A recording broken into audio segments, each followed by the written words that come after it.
আসসালামু আলাইকুম। আজকে আমি বানাচ্ছি চাল কুমড়ার পুর। আমি এখানে হাফটা চাল কুমড়া নিয়েছি। চাল কুমড়াগুলোকে ভালোভাবে কেটে নেব। অত পাতলাও করব না আর এত মোটা করেও কাটবো না। কেটে নিয়েছি, এখন আমি এগুলোকে ধুয়ে নেব ভালো করে। আপনাদের সাথে দেখাচ্ছি কী করে কেটেছি। একটু একটু লাগানো রাখি কাটতে হবে চাল কুমড়াগুলো।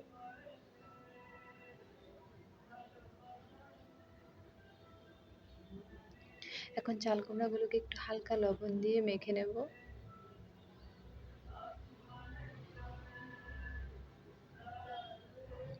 এখন নিয়ে নিচ্ছি চাল কুমড়া পুরটা রেডি করে নিচ্ছি। একটু সর্ষে দিয়েছি, একটা পেঁয়াজ দিয়েছি আর দিয়েছি 3টে কাঁচা লঙ্কা, কারণ ঝাল ঝাল না হলে খেতে ভালো লাগবে না। এগুলোকে আমি পেস্ট করে নিয়েছি। তাতে দিয়ে দিচ্ছি 1 চামচ হলুদ গুঁড়ো, হাফ চামচ জিরে আর হাফ চামচ ধনের গুঁড়ো আর স্বাদ মতো লবণ দিয়ে এগুলোকে এখন মাখিয়ে নিচ্ছি।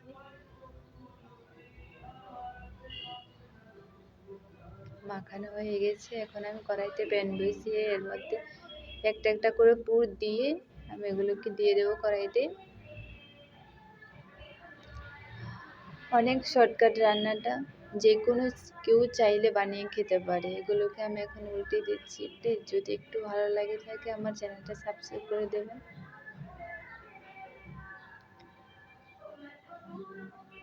এগুলো আমার হয়ে গেছে, এক এক করে নামিয়ে নিচ্ছি।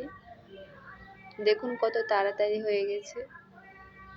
এটা যে কোনো কেউ চাইলে বানিয়ে খেতে পারে।